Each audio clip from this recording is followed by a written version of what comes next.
ഗവൺമെൻറ്റുകളും smart സിറ്റിയെ ഞെക്കി ഞെക്കി അവസാനം ഇപ്പോൾ കൊന്നു എന്ന് പറഞ്ഞാൽ മതിയല്ലോ. ആൻ്റണി ഗവൺമെൻറ്റിൻ്റെ കാലത്ത് അന്ന് IT മിനിസ്റ്റർ ഞാനായിരുന്നു. അതിൻ്റെ പ്രാരംഭ ചർച്ച മുതൽ എനിക്കറിയാം. ഞങ്ങൾ വലിയ പ്രതീക്ഷയിലാണ് ഇത് കൊണ്ട് വന്നത്. അക്കാലത്ത് തന്നെയാണ് ഇൻഫോ പാർക്ക് ഉണ്ടാക്കിയത്. ആ ഇൻഫോ പാർക്ക് ടൈം ബൗണ്ടായിട്ട് കേവലം 10 മാസത്തിൻ്റെ ഉള്ളിൽ പൂർത്തിയാക്കി ഇൻവെസ്റ്റ്മെൻറ്റ് കൊണ്ടുവന്ന ഗവൺമെൻറ്റായിരുന്നു അത്.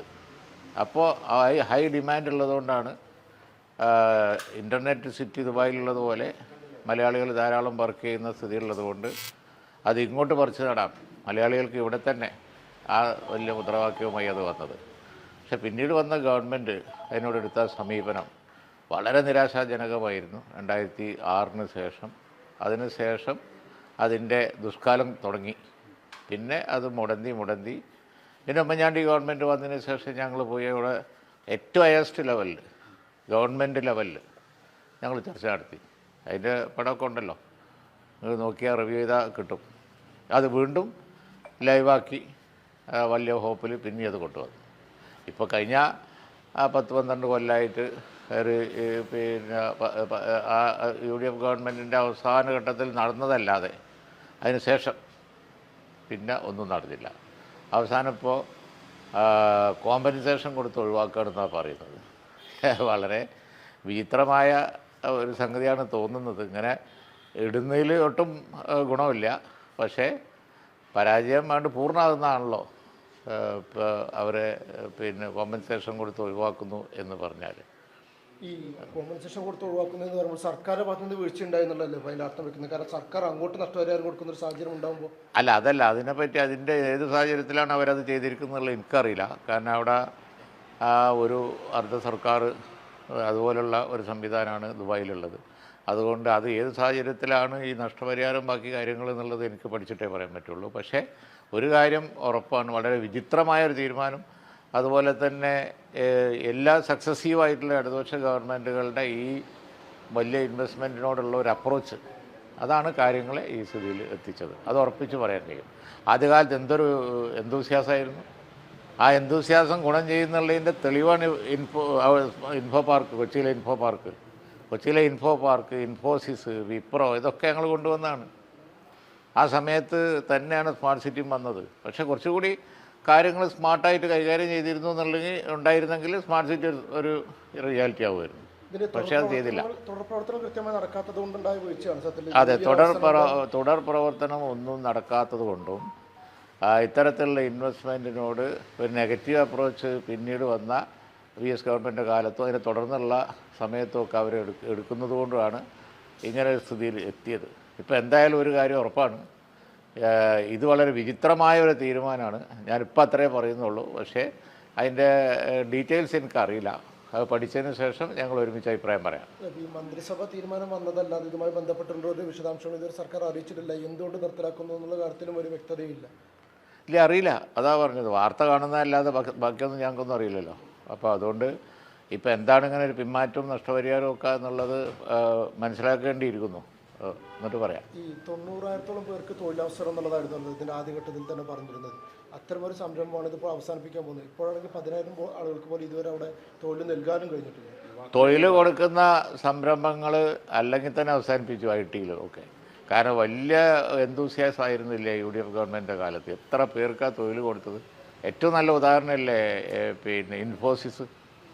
അതുപോലുള്ള ഉദാഹരണമല്ലേ മറ്റു വലിയ വലിയ പ്രൈവറ്റ് കമ്പനിക്ക് സ്വന്തമായി ക്യാമ്പസ് ഉണ്ടാക്കി അവരൊക്കെ ഏതെല്ലാം രീതിയിൽ ഇൻവെസ്റ്റ്മെൻറ്റ് ഇവിടെ നടത്തി.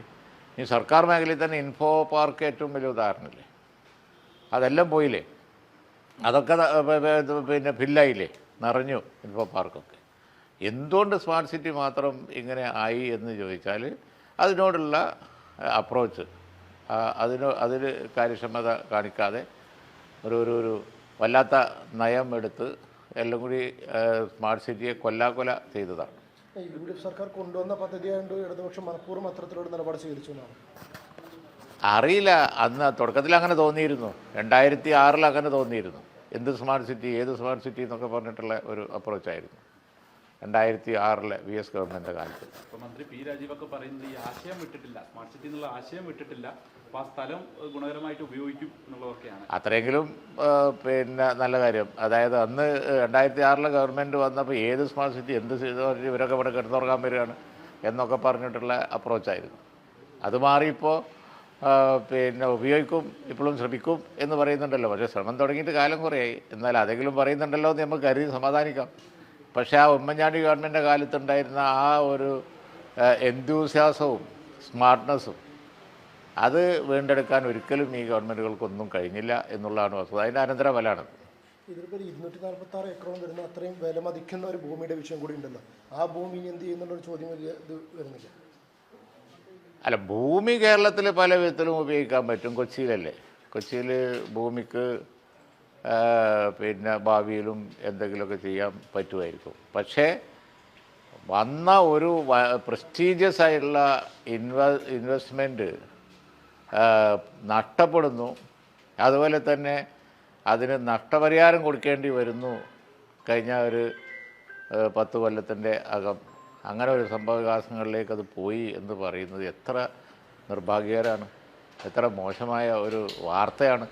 അതാണ് പ്രശ്നം. ഇനി എന്തുണ്ടാവണോ എന്നുള്ളത് ഇനിയിപ്പോൾ കാത്തിരുന്ന് കാണാം എന്നല്ലാതെ നമുക്കൊന്നും പറയാൻ കഴിയില്ല. കാരണം വെച്ചാൽ ഇപ്പോൾ അവിടെ കൊച്ചിയിൽ ഇത്രയും സ്ഥലം വേറെ ഒരു വിധത്തിലും ഉപയോഗിക്കാൻ കഴിയില്ല എന്ന് ഞാൻ പറയില്ല. പക്ഷേ സമയം എത്ര പോയി, കാലം എത്ര കളഞ്ഞു. ഐ.ടിയിലൊക്കെ ഒരു കാര്യമുണ്ട്. ഐ.ടിയിൽ നല്ല നല്ല സമയങ്ങളൊക്കെ ഇതിനു മുമ്പും ഒരു പലതും കളഞ്ഞിട്ടുണ്ട്.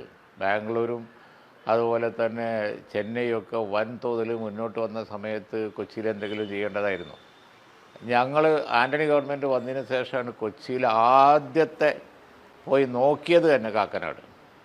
ഞാൻ ഐ.ടി മിനിസ്റ്റർ എന്നുള്ള ആൾക്ക് പോയി നോക്കിയതാണ് ഫസ്റ്റിൽ. അവിടെ ഒന്നും ഉണ്ടായിരുന്നില്ല. ഇന്നിപ്പോൾ അവിടെ എത്ര 10,000 ആളുകൾ വന്നു പോകുന്ന സ്ഥലമായി മാറിയില്ലേ.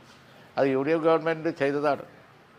അത് ഇൻഫോ പാർക്ക് ഉണ്ടാക്കി, അതുപോലെ തന്നെ ടൈം ബൗണ്ടായിട്ട് കംപ്ലീറ്റ് ചെയ്തു, മറ്റു ക്യാമ്പസുകൾ കൊണ്ടുവന്നു. അങ്ങനത്തെ ഒരു എന്തൂസിയാസം ഇവർ കാണിച്ചില്ല.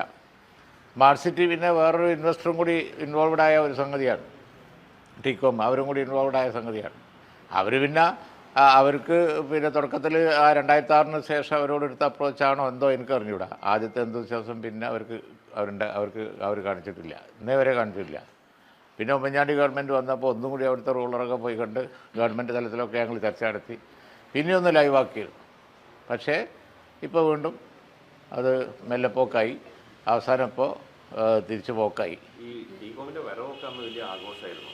അപ്പോൾ അത് കഴിഞ്ഞ് അവരെ ഈ മാറ്റുമ്പം അതിൻ്റെ ഒരു കാരണം കൂടി വിശദീകരിക്കേണ്ട ഒരു ബാധ്യത സർക്കാരിനില്ലേ? അല്ല, അതിനെ സർക്കാർ ഇതിൽ ഒരുപാട് കാര്യങ്ങൾ വിശദീകരിക്കേണ്ടതുണ്ട്. ഒരു വാർത്തയല്ലേ ഉള്ളൂ അവരെ കോമ്പൻസേഷൻ കൊടുത്ത് ഒഴിവാക്കുകയാണ് എന്നുള്ളത്. കേരളീയരോട് ഒരുപാട് മറുപടി പറയേണ്ട വിഷയങ്ങൾ അതിലുണ്ട്. അങ്ങനെ അല്ലല്ലോ, ആ സ്ഥലം ഇത്രയും കാലം ഉപയോഗിക്കാൻ പറ്റിയില്ല, സമയം എത്ര പോയി. അതായത് ഐ.ടിയിൽ അതാണ് ഞാൻ പറഞ്ഞത്. ഐ.ടിയിൽ ഇപ്പോൾ ടെക്നോളജി മാറി. ആദ്യത്തെ പിന്നെ ടെക്നോളജിയൊക്കെ അല്ലല്ലോ, ഇപ്പോൾ ഒക്കെ മാറി വരിക. അപ്പോൾ ഒക്കെ നമ്മുടെ കൂടെ ഉള്ളവരൊക്കെ എവിടെ എത്തി. നമുക്ക് പിന്നെയും ബസ്സുകൾ മിസ്സായിക്കൊണ്ടിരിക്കുകയാണ്. മാറി മാറി വരുന്ന ഇടതുപക്ഷ ഗവൺമെൻറ്റുകൾ എടുക്കുന്ന സമീപനത്തിന് അതിലൊരു പങ്കുണ്ട്. കമ്പ്യൂട്ടറേ വേണ്ട എന്ന് പറഞ്ഞാൽ ഇപ്പോൾ നമ്മൾ പറയുന്നുണ്ടല്ലോ, അത്രയെങ്കിലും എത്തി എന്ന് സമാധാനിക്കാം. ഇനി നോക്കും എന്ന് പറയുന്നിടത്തെങ്കിലും എത്തി എന്നുള്ളത് സമാധാനിക്കാം. ഓക്കെ, എന്തെങ്കിലുമൊക്കെ പറഞ്ഞിട്ട് കാര്യമില്ലല്ലോ. ഇതൊരു ഇൻവെസ്റ്റ്മെൻറ്റാണ്. ഇതൊരു ഇൻവെസ്റ്റ്മെൻറ്റിനെ സംബന്ധിച്ച് ഒരുപാട് ഡീറ്റെയിൽസ് ഉണ്ട്. ഇപ്പോൾ എന്താണ് ഇങ്ങനെ ഒരു തീരുമാനത്തിലേക്ക് പോയിരിക്കുന്നത് എന്നുള്ളത്. ഇപ്പോൾ കരാർ, ഇപ്പോൾ ഇൻഫോസിസ് അത് ഇവിടെ ഗവൺമെൻറ്റിൻ്റെ കാലത്ത് വന്നാണല്ലോ, ഒരു കുഴപ്പമില്ലല്ലോ. അതല്ല, ഒരു പ്രൈവറ്റ് ഇൻവെസ്റ്റർ അല്ലേ. അപ്പോൾ ഇത് അതും ഇതൊക്കെ പറഞ്ഞ് വെറുതെ സമയം കളഞ്ഞു. അത് തന്നെയാണ് ഇവിടെ ഉണ്ടായത്. നെഗറ്റീവായ ഒരുപാട് ചർച്ചകൾ നടത്തി കളഞ്ഞു എന്നല്ലാതെ കാര്യമൊന്നുമില്ല.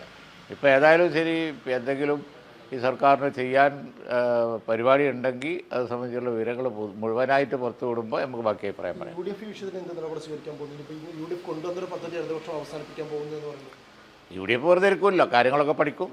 പഠിച്ചതിന് ശേഷം ഞങ്ങൾ അഭിപ്രായം പറയും. തീർച്ചയായിട്ടും ഇപ്പോൾ അസംബ്ലി വരാൻ പോവില്ല. അല്ലെങ്കിൽ ഞങ്ങൾ എന്തുകൊണ്ട് ഞങ്ങൾ വളരെ കൊണ്ടുവന്നാലും വളരെ ഇനീഷ്യേറ്റീവ്, വ്യക്തിപരമായി ഞാൻ വളരെ ഇനീഷ്യേറ്റീവ് എടുത്തൊരു പ്രോജക്റ്റാണ്. അപ്പോൾ ഞങ്ങൾക്കൊക്കെ വളരെ വിഷമമുണ്ടല്ലോ. അപ്പോൾ അത് എന്തുകൊണ്ട് നഷ്ടപ്പെടുന്നു എന്നുള്ളത്, എന്താണ് അതിൻ്റെ കോണ്ടെക്സ്റ്റ് എന്നുള്ളത് തീർച്ചയായിട്ടും പരിശോധിക്കുകയും UDF പറയുകയും ചെയ്യും. ഓക്കെ. സ്നേഹമാം സൗന്ദര്യം നീ മൂളും സംഗീതം സീനത്ത് സീനത്ത്. സ്നേഹത്തിന്റെ ഭാഷ ഒന്നാണ്. മംഗല്യപ്പട്ടിനെന്നും Seenath. Seenath silks and sarees, metro plaza, Tirur road, Kottakkal.